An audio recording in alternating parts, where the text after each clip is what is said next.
지금부터 우리 항일 의병 운동에 대해서 학습하려고 합니다. 의병은 국가의 정규군이 아니라 국가가 어려운 일이 있을 때 민중들이 스스로 조직한 군대를 의병이라고 합니다. 앞에 항일자가 들어갔다는 것은 일본에 대항해서 민중들이 스스로 군대를 조직했다는 뜻이 될 겁니다. 자, 그러면은 이 의병 운동이 어떻게 일어나고 있었는가? 우리는 임진왜란 때도 의병이 활동했고요. 바로 이 시기에도 나라가 망해가고 있던 이 시기에도 의병이 활동합니다. 그 시작은 바로 을미년에서부터 시작을 합니다. 을미년에 일어났던 의병, 을미년에 어떤 일이 있었길래 이들이 들고 일어났는가 봤더니 을미년에는 을미사병과 단발령이라는 사건을 통해서 의병들이 일어납니다. 을미사변은요, 왕비가 시해된 사건이죠. 조선의 왕비가 처참하게 시해된 사건에서 조선인들은 분노할 수밖에 없습니다.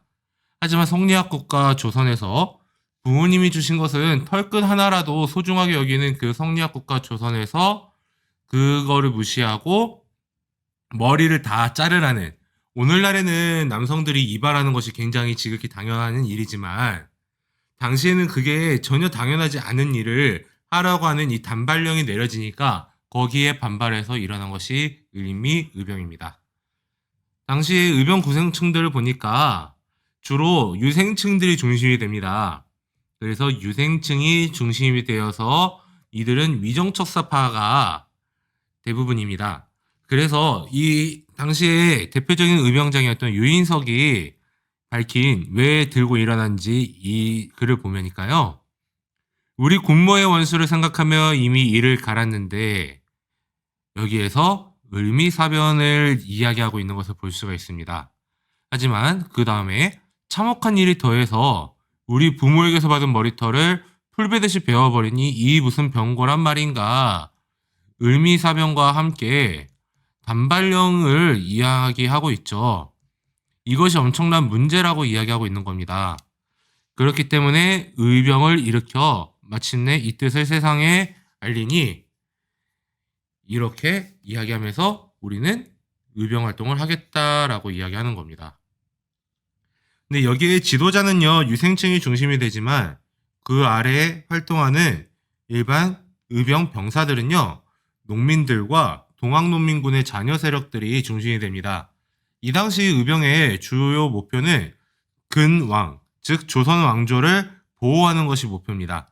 그 이유는 이들이 봤을 때 위정척사 사상을 계승을 했던 우리 지방 유생층들이 봤을 때 갑오기역과 을미사변은 일본과 개화파가 조선의 국권을 위협한 사태다.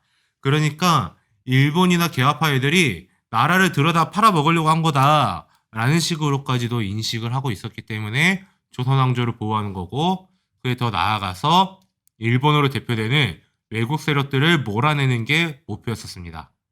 그래서 이들은 주로 지방관청도 공격하고 개화파 관리들도 차단하려고 하고 일본군도 공격을 합니다. 근데 1896년 2월에 아관파천이 일어나면서 고종이 단발령을 취소하고 해산할 것을 권유하니까 대부분 활동을 중단했다더라 라는 거를 잘 봐두셔야 할 겁니다. 그러니까 을미의병은 1895년부터 1896년 약 그 횟수로는 2년이라는 그 기간 사이에 이렇게 의병 활동이 있었다라고 볼 수가 있습니다. 근데 이들의 활동에서 아쉬운 점이 하나 남아있긴 있는데요.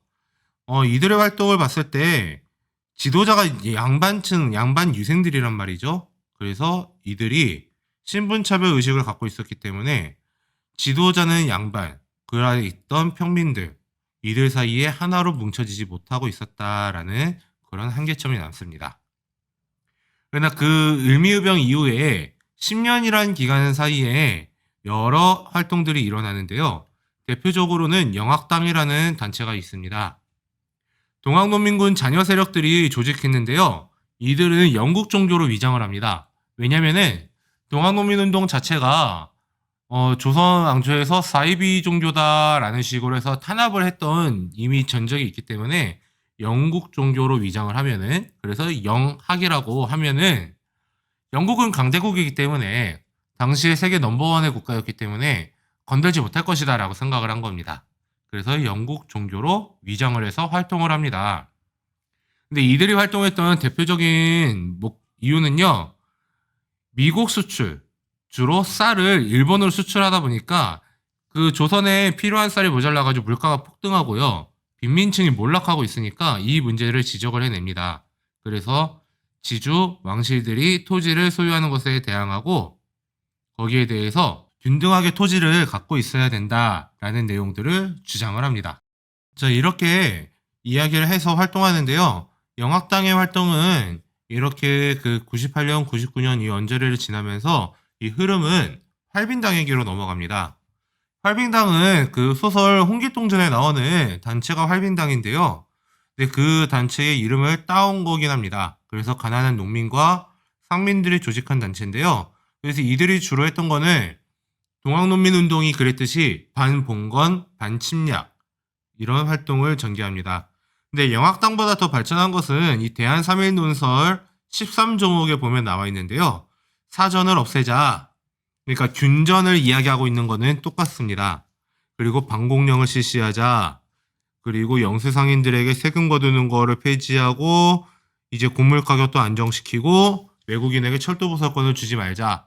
그러니까 간단하게 이야기하면은 조선은 백성들의 삶을 안정시키고 외국인들의 침탈로부터는 우리를 지켜내자. 이런 것들을 이야기하고 있었던 겁니다. 근데 이제 이들 말고 또 다른 단체가 나옵니다. 바로 동학당인데요. 이들은 영학당과 다르게 자신들이 동학이라는 그 이름을 그대로 씁니다. 그래서 마찬가지 동학농민운동처럼 반외세, 반봉건, 반개화적인 성격을 띠고 있고요. 제주도에서는 남학당이 등장합니다. 이들은 마찬가지 이제 화전민들에 대해서 세금 거두고 이렇게 한국의 폐단도 일어나고 있는 이런 것들을 시정할 것을 요구하면서 대대적인 그런 저항을 일으킵니다. 그래서 제주성까지 점령하고 독자적인 국가를 만들려고 시도했지만 실패합니다. 그런 다음에 이 남학당에서 의미 있는 것은 바로 제주도에서 일어난 제주교환이라는 건데요. 이거는 제주도에서 그 세금을 내는 것에 저항하는 것과 더불어서 당시에 천주교 세력들의 폐단이 있어가지고 이들에 대해서 저항하는 움직임이 나타났던 겁니다. 그래서 여기에 저항해 나아가면서 활동했습니다만 마찬가지 진압은 됩니다.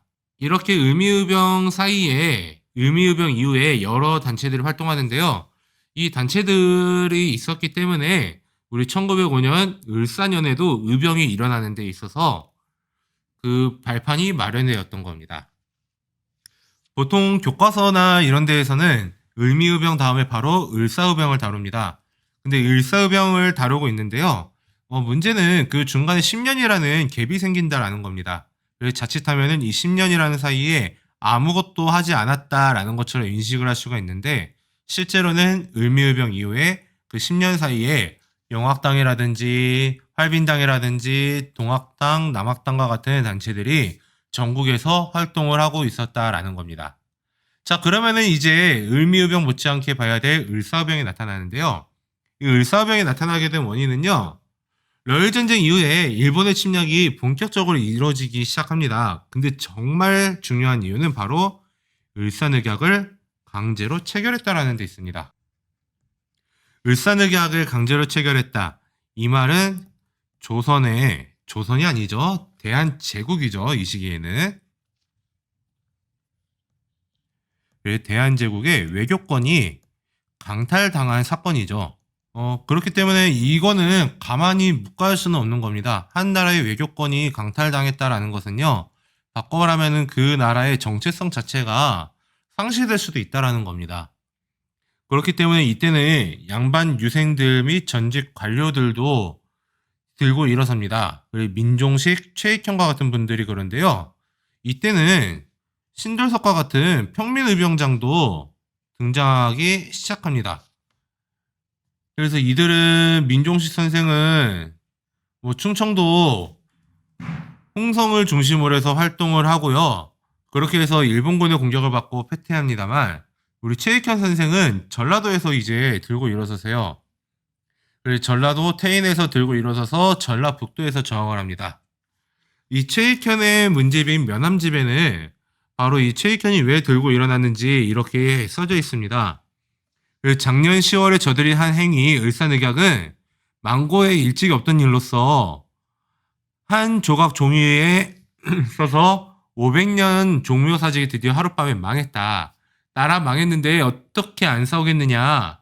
그래 살아서 원수의 노예가 되기보다는 살아서 일본의 노예가 되기보단 죽어서 충예혼이 되는 것이 나을 것이다. 그래서 들고 일어났다.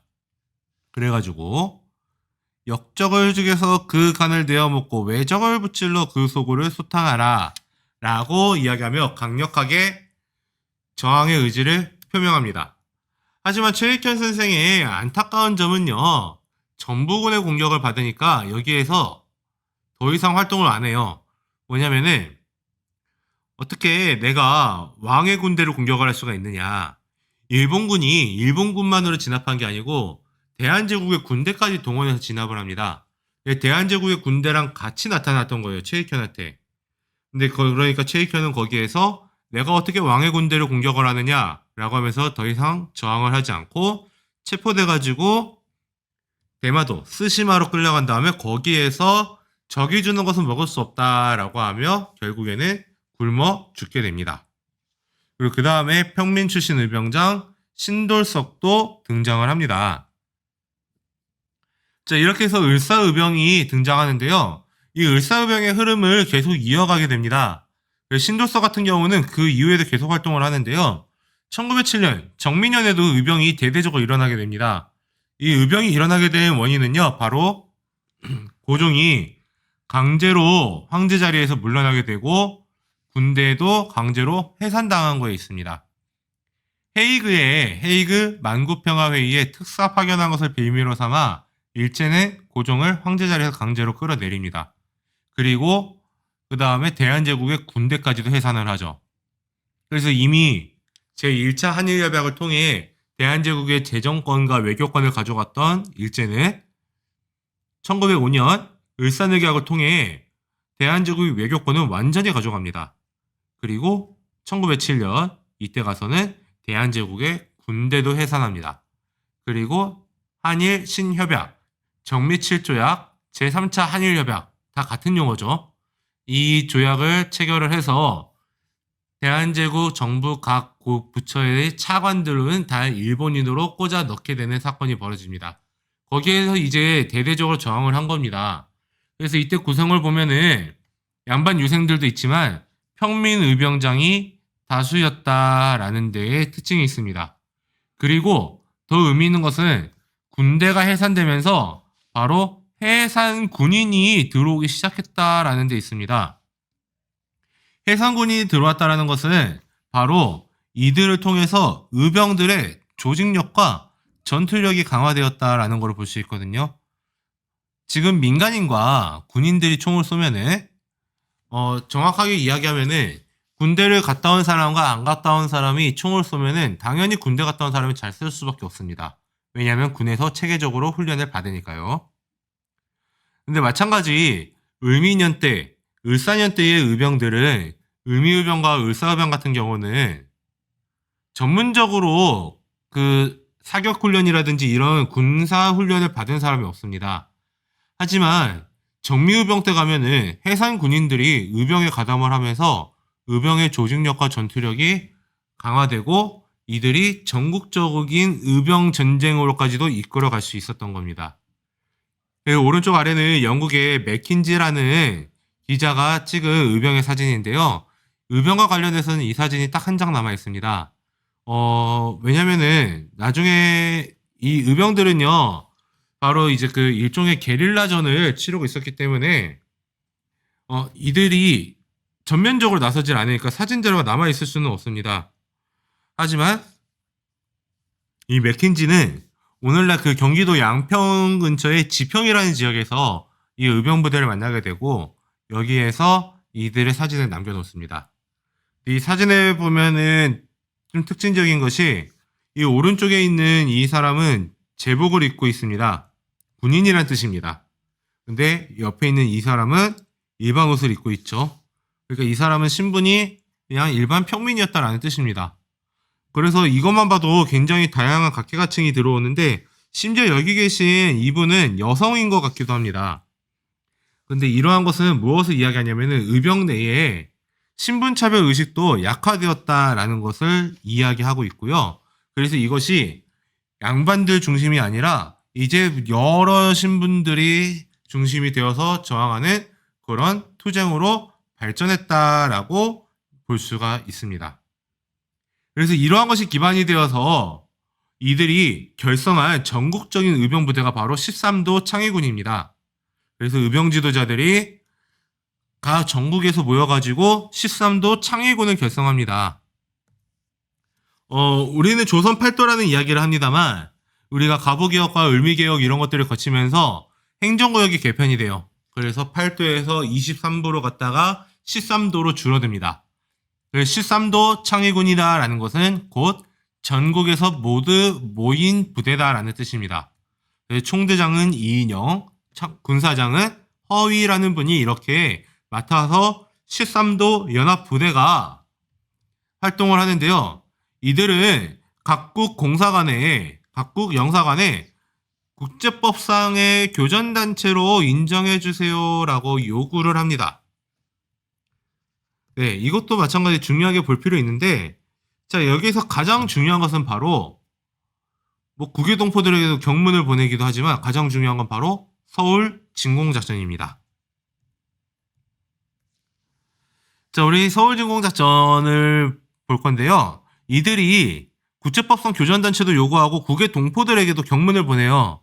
근데 여기에 경문은 이렇게 올렸는데요. 같이 한번 보죠, 먼저. 동포들이여, 우리들은 단결해서 우리 조국을 위해 몸을 바쳐 우리의 독립을 회복해야 합니다. 우리는 저 야만적인 일본인의 극악무도한 탄압과 불법 행위를 전 세계에 호소해야 합니다. 그들은 교활하고 잔인하며 진보와 인도의 적입니다. 우리는 모든 일본인과 그들의 첩자들, 협력분자들, 그리고 야만적인 군대를 제거하는데 최선을 다해야 합니다. 라고 글을 띄우고 또 이제 13도 창의군은 다 같이 모여서 서울 진공작전을 전개해서 동대문 밖에 30리, 여기 30리는요 12km 정도를 이야기합니다. 동대문 밖에 30리까지 옵니다. 근데 이제 결론은 일본군의 공격으로 패배를 하는데요.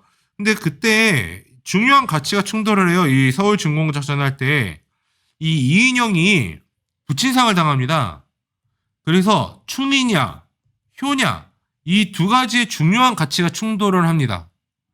우리 조선의 이순신 장군 같은 경우는 전쟁 기간이었긴 했지만 아무리 그래도 2차 백의종군을 하기 직전에 모친상을 당합니다. 그리고 그 백의종군 하다가 이제 조선 수군이 완전히 괴멸되다시피 되니까 다시 복직이 되죠. 근데 이제 조선이라는 나라의 특성상 그때 저는 3년상을 치러야 됩니다 라고 하고 관직에 안 나갈 수 있습니다. 하지만 이순신 장군은 충이라는 가치를 더 높게 샀던 겁니다. 국가 안보를 위해서. 그래서 전쟁터에 나갔고 그래서 일본군에게 승리하고 그래서 마지막까지도 일본군과 싸우다가 전사를 하시죠. 근데 이 당시에 이인영은 어떤 가치를 선택하냐면 효라는 가치를 선택을 합니다. 그래 나 아버지 3년상 치러야 되니까 집으로 돌아가겠다라고 해서 돌아갑니다. 근데 어느 단체든 지도자가 이제 갑자기 사라진다. 그러면 그 조직력 자체가 와해될 수밖에 없거든요. 그 틈을 타서 일본군이 공격하니까 이 의병 활동을 하던 이 13도 창의군은 패배할 수밖에 없었던 겁니다. 자, 이렇게 되고 나서 이제 이들은 어떻게 하느냐? 바로 일본은 대대적인 토벌작전을 펼치니 그게 바로 남한 대토벌작전입니다. 자, 일제가 남한 대토벌작전을 전개하는 이유는요. 간단합니다. 왜냐면은요. 서울진공작전이 실패한 이후에도 의병들이 굉장히 활동을 하는데요. 그 중에서 가장 활발했던 게 전라도 지역, 호남 지역입니다. 호남 지역은요, 지금도 우리 대한민국의 대표적인 곡창지대입니다. 그러다 보니까 이 지역에서 일제 수탈이 굉장히 강했었고, 그것 때문에라도 이제 더더욱 이렇게 저항운동이 더 심하게 일어났던 겁니다. 그래서 우리는 남한 대토벌 작전이라고도 하지만 일제가 타겟으로 삼았던 것이 호남 지역이기 때문에 호남 대토벌 작전이라고도 부릅니다. 자, 그래서 이 호남 대토벌 작전, 남한 대토벌 작전 이렇게 전개를 하는데요. 자, 이렇게 호남 지역에서 일본군에 대한 저항이 굉장히 심하기 때문에 근데 이들도 진압을 하기도 굉장히 어려운 것이 의병부대의 전형적인 특징이요. 소규모로 하는데 유격전술을 활용합니다. 유격전술이란 말은 지형 지물을 이용해서 자기 동네니까 그 동네의 특징들 너무 잘 알죠. 지리적 특징들 이런 거를 이용해서 이제 뒤에서 몰래 치고 빠지고 이런 식의 전술들을 했던 겁니다. 그래서 일본군에게 큰 타격을 입혔던 거죠. 그렇기 때문에 이러한 과정을 통해서 일어났던 게 바로 이러한 배경을 통해서 일어났던 게 바로 남한 대토벌 작전, 호남 대토벌 작전입니다. 그래서 호남 지역의 의병들을 많이 죽이고 양민들도 죽입니다. 그래서 약 2달 정도 진행하는데 막 촌락이나 민가나 이런 데는 막 불태워버리고 의병들이 있을 수 있을 만한 애들은 다 불태워버리고 없애버리고 의병일 것 같은 애들은 다 잡아버리고 이렇게 하다 보니까 우리 옆에 그래프에도 나와 있듯이 1908년도까지는 의병이 굉장히 많아졌지만 1909년 넘어가면서 굉장히 급격히 축소됩니다. 이 2달간의 일본군의 작전을 통해서 의병장은 103명 정도로 의병은 4,000명 정도가 체포되거나 학살됩니다. 그래서 그 체포된 의병장들의 사진이 이렇게 남아있는데요. 근데 이렇게 체포되지 않고 살아남은 사람들, 이들은 나중에 만주나 연해주 지역으로 만주 연해주 지역은 우리 한반도 북부 지역에 이 지역을 만주라고 하고요. 그 다음에 오늘날 러시아 영토인 이 지역을 바다에 연해 있다, 바다에 인접해 있다라고 해서 연해주라고 이야기합니다. 그래서 만주나 연해주 등지로 이동하면서 이들이 결국엔 독립군으로 활동하는 모습을 볼 수가 있습니다. 이렇게 의병들의 활동을 살펴봤는데요. 이들의 활동이 있었기 때문에 이들의 정신이 독립군까지 이어지고 그리고 그 독립군의 활동이 있었기 때문에 우리가 일제의 식민지배로부터 벗어날 수가 있었던 겁니다. 그래서 우리 다음 시간에는 애국계몽운동이라는 주제로 같이 한번 학습해 보도록 하겠습니다.